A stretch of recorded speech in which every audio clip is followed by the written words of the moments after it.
Hey, everybody. Hello.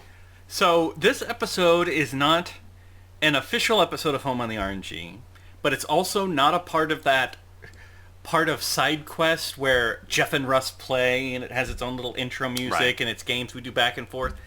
This is something in between. Because Jeff and Russ Play is for non-jRPGs. It's an excuse for us to play other games. Home on the RNG is reviews specifically of JRPGs. And this game falls somewhere in the middle. So like the game itself, this review slash discussion is somewhere in the middle. True. Russ really wanted to do this. It is not very often in this project that Russ approaches me and says, I want to talk about this. Generally, I'm the driving force. So when Russ said, I want to talk about this, we are going to talk about it. Go ahead and start the conversation, Russ. So, what we're talking about today is Persona 5 Strikers. And that's why it's kind of in between, because Persona is a JRPG series.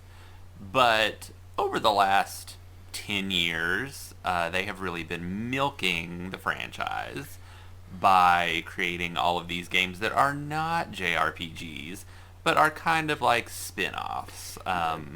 It was mainly with Persona 4. Persona 4 is what started it. Oh, yeah. There was the Persona 4 dancing rhythm game. There was the Persona 4 fighting game. Two fighting games. And then eventually they did a dancing game for 3 and 5. Right. Now, the dancing game for 4 actually does have a decent story that kind of fits with Persona 4. Right.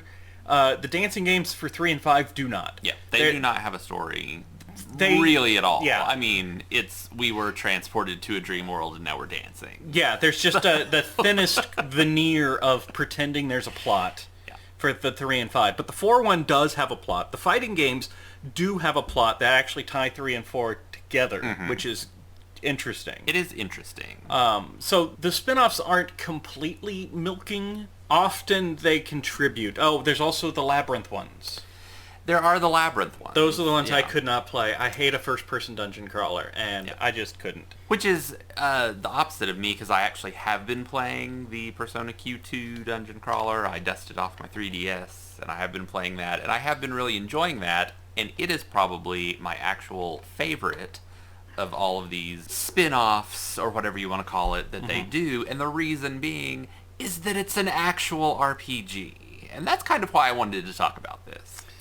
Because I'm a bit tired, Atlas. I'm a bit tired of having new games in the Persona universe that I want to experience the story of, and yet you're forcing me to play a dancing game. Or a beat-em-up Muso Dynasty Warriors game. Yeah, now you're quaking in your boots, Or Atlas. Russ has put you on notice. you want me to play a fighting game, which I am terrible Oh, at. and it's a Japanese-style fighting game. It's a Japanese style. That's the thing. If it were like a Mortal Kombat fighting game, you could power through. then I could power through it. But this is like an ArcSys, like Blaze Blue, Guilty Gear, whatever, like Japanese fighting game. Yeah, I got through it for the story, but it is not my cup of tea. Yeah. So I've played a lot of these Dynasty Warrior style games. I have done, well, I did both of the Legend of Zelda ones. I've played through all of the Senran Kagura series, which is like this. There's a couple Hyperdimension Neptunia spin-offs that are like this. There's a Fire Emblem one, a couple of Dragon Warrior ones, or Dragon Quest ones, either way. Yeah. I will say this. Usually they're just gimmicky. Usually the idea is, let's just cross over the characters. And the whole fun of it is really in seeing these characters that you know interacting with other characters that you know. Right. I will make an exception. The Age of Calamity, the Legend of Zelda one that just came out, started to lean more towards, like, this is an official part of the Zelda storyline. It felt like it fit more than just being Dynasty Warrior style. I was actually impressed with how it felt more like I was playing a Zelda game. Yeah. So when I put in Persona 5 Strikers, I thought, I know what I'm in for. Yeah. I've played these, I've played dozens of these. I'm ready. I was not ready. And what weren't you ready for? If Age of Calamity was focused a bit more on being a Zelda game than being Dynasty Warrior style, Persona 5 Strikers is focused almost completely on being a Persona game. Right. And less a Dynasty Warrior style. You are never capturing bases, which is the main component of a lot of these. Exactly. You that's never the point of this. What they essentially did is they made a Persona 5 game. They stripped it down, and stripped down has a negative connotation. I could also say streamlined. Streamlined, I think, is good. They took out the school elements. Right. They took out a lot of time management. They took out time management. They took out side characters. They took out social links. And what is left really feels like a Persona 5. Yes, very true. Because the story is on par. I mean, spoilers for the end, I guess. As I was getting near the end of this game, the game was being very clear, like, this is the end boss, this is the final dungeon, this is the final dungeon. And I literally said out loud, if this was a real Persona game, the final boss would be some personification of humanity's desires as a godlike being. Yeah.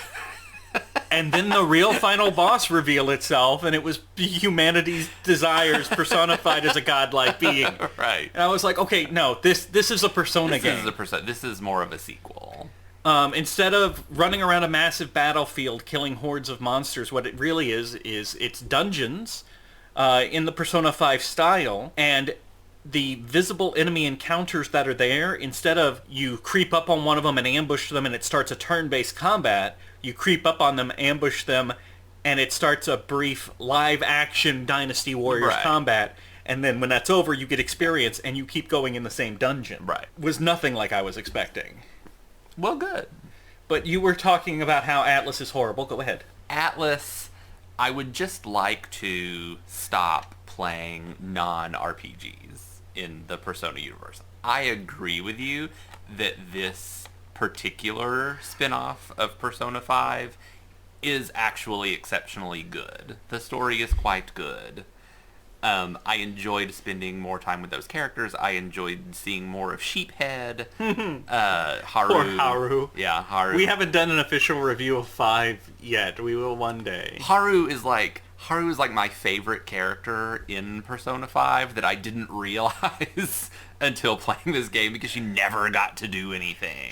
In Persona 5, Haru joins the game really late. So late. Later than like any other character in any other Persona game. So let me say this. This is almost like my final thought on the topic, although we're not near done. Yeah. I put my foot down pretty hard when Persona 5 The Royal came out. Yeah. Because I refused to buy a remake of a game within the same generation. I think that's bullshit. I absolutely think... Like, I buy remasters of games all the time for the next generation. It's a good excuse to replay them and explore new content. But they came out with Persona 5, and then a couple years later came out with Persona 5 The Royal for the same system with another 15 hours of content. Right. Like, why didn't you just do that the first time? And also did not release it as, like, DLC. Yeah, no, it's a whole you ass have to other buy game. the whole other game and replay the whole game. So I put my foot down. I was never going to do that. Then I played Persona 5 Strikers. Russ, could you look behind you on that shelf, please? Yes, I see. I've seen it. Can you describe for the audience at home what is on that shelf? We have... Not all of them, just the one that's relevant. Yes, we have the collector's edition of Persona 5 Royal, and... Is that Strikers that I see? No, that's the original. Oh, the original Persona 5. Okay. I like Strikers reminded me so much of why I liked Persona 5 that I decided to go and bring my foot back up. Yeah. And I got the Royal. Now, I don't plan to play the Royal until we do our review of Persona 5. That was kind of my excuse to myself. In 40 years. Oh, hopefully not that long. That was my excuse to myself is, I know I'm going to replay it for the review. For the review, I might as well play the definitive version. Right. This game, honestly, I can't decide if this game is a JRPG or not. Because there are live-action battle-style JRPGs. Yeah, but you could even say that that's just like an action RPG system. It's kind of, I mean, we count Secret of Mana as a JRPG, Right. for example, and this led me to, we're going to have a whole other side quest episode about what is or isn't a JRPG. So that's coming up. So I don't want to dive too deep into it here. But I feel like this game really straddles the line. I think if somebody pushed me hard enough, I would let them get away with calling this a JRPG. It's just action style instead of turn-based. Sure, yeah. Combat actually reminded me kind of like Ys a little bit. You bumped into the enemies a lot? Yes, I did a lot of bumping into the enemy. Yeah, my bottom line is that I really liked this game, but I really need Atlas to chill and maybe concentrate on making Persona 6. Yes. And let's not have 25 other spin-offs of Persona 5 until 2030, until on the PlayStation 7 we get Persona 6. As much as I enjoyed this game, I do agree. I would have rather had a real Persona 6 than this game.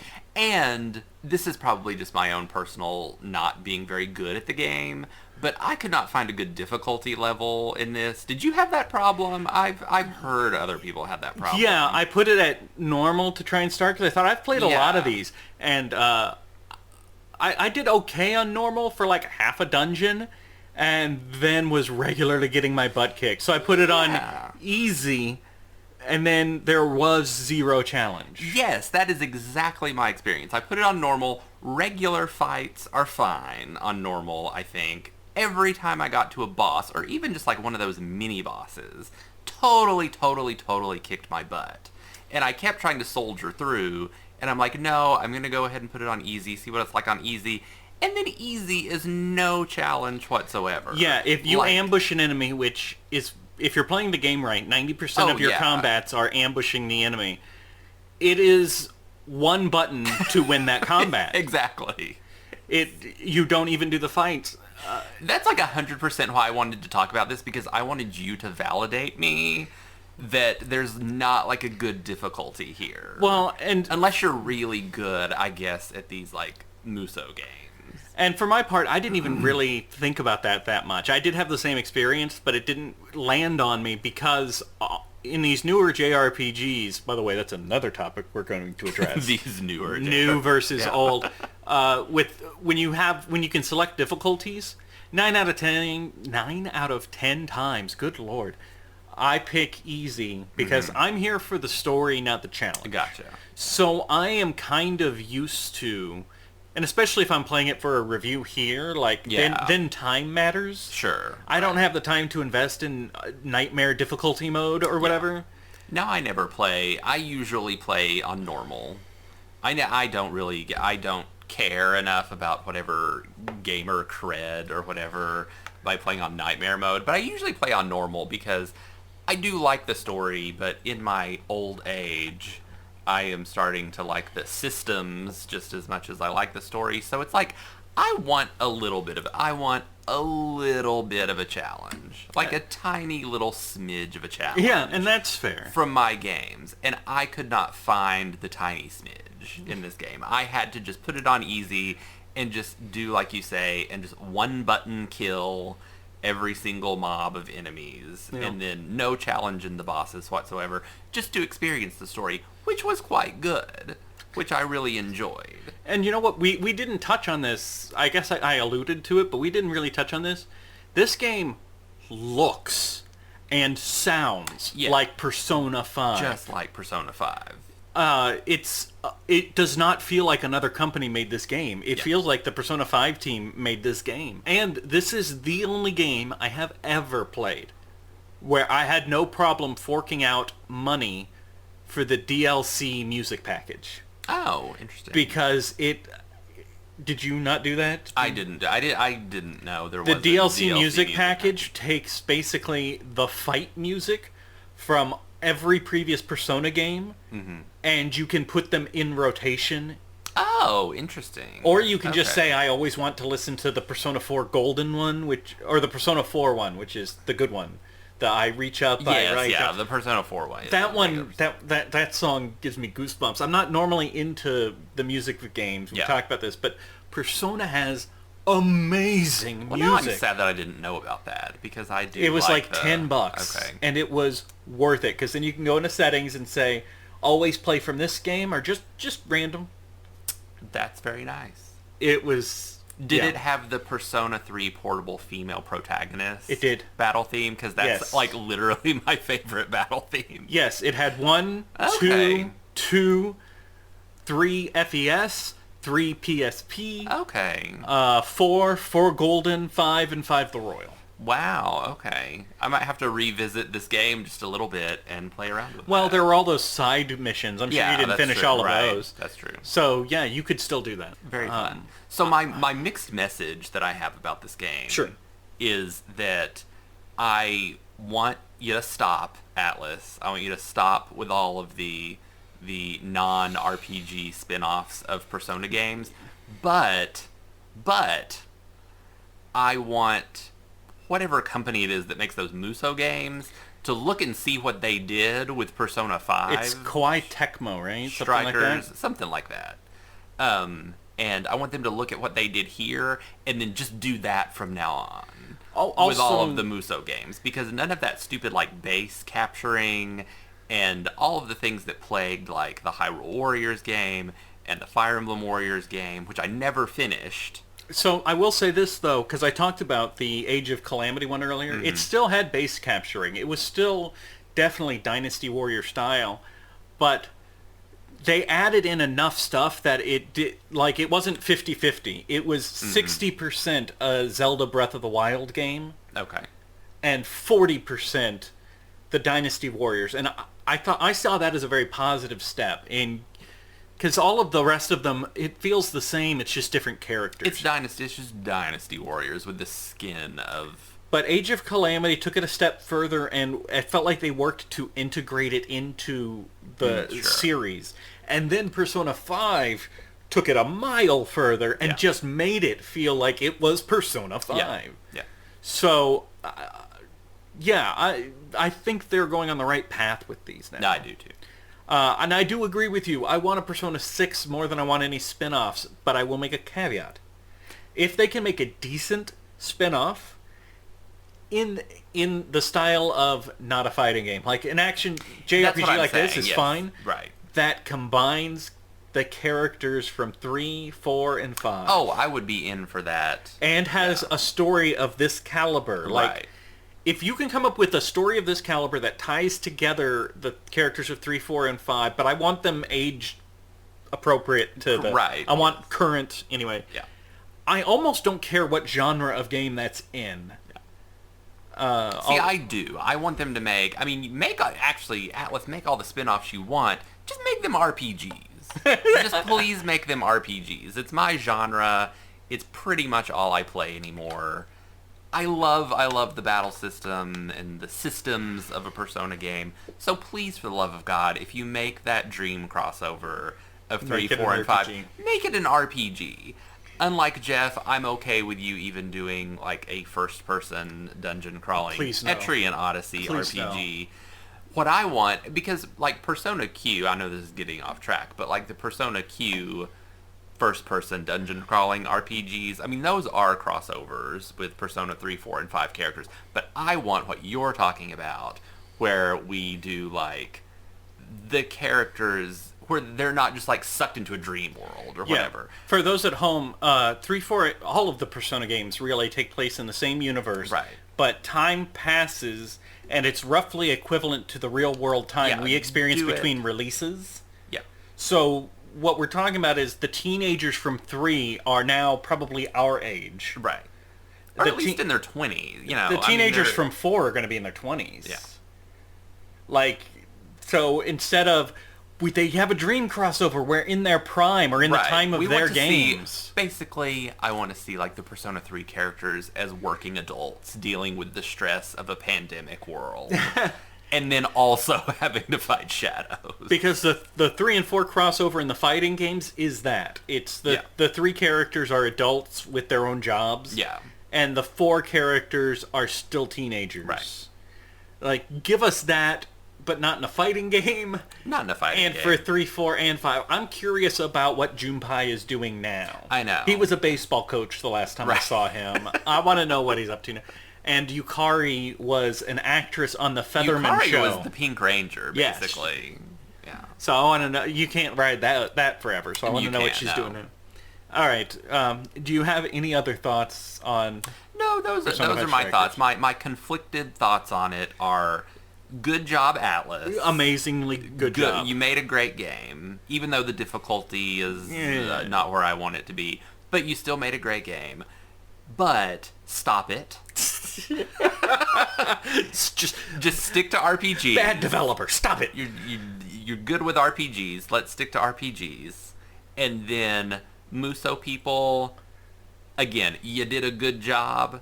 You might as well just abandon that whole historical China war, whatever it is that Muso is really about anyway, and just do these like other party franchise games and use the same template that you used to make Persona 5. I'm looking forward to the Mario Brothers. Yes. Absolutely, please. I mean, they did that Mario and Rabbids first-person shooter. strategy, I never played that whatever, that was quite good. Yeah. Oh, well, maybe I should check it out sometime. It was quite good. Yeah. Although it was on the Wii U, right? No, it's on the Switch. Oh, it was is like it? an early Oh, Switch okay. game. Yeah. Wow, time just keeps on going. The Switch has been out for 4 years now. Wow. Or 20. How long ago? I don't know how long it's been out. Why do you think I know when it came out? How long ago was 2017? I That forget was what year. 4 years ago. Okay, so it's been out for 4 years. Okay. All right. It could be 2021. It could be 2047, and I wouldn't know. Time has no meaning. It's an Time artificial has no construct. meaning. All right. So that's I largely agree with Russ. Great job. Stop it. Yeah. Give me Persona 6. Yes. I always thought Persona 6 would focus more on social media, but then this spin-off was more about social media. Right. So now that idea's off the table. I can't even guess what 6 would be. Yeah. Anyway. In a dream world, 6 would be a group of 35-year-olds trying to manage their soul-crushing jobs and fighting shadows at night. They don't make JRPGs That's starring like my adults. dream, Don't be ridiculous. My dream Persona 6. All right. So that's all we've got for Persona 5 Strikers. We heartily recommend it. Yeah. It's even if you're not the Dynasty Warrior style fan, this one might surprise if you. you're a Persona 5 fan, you will, or a JRPG fan, I think you will like this because it's a Persona game. It absolutely is. Persona 5 had such a style to it. Yes. And they kept all of it.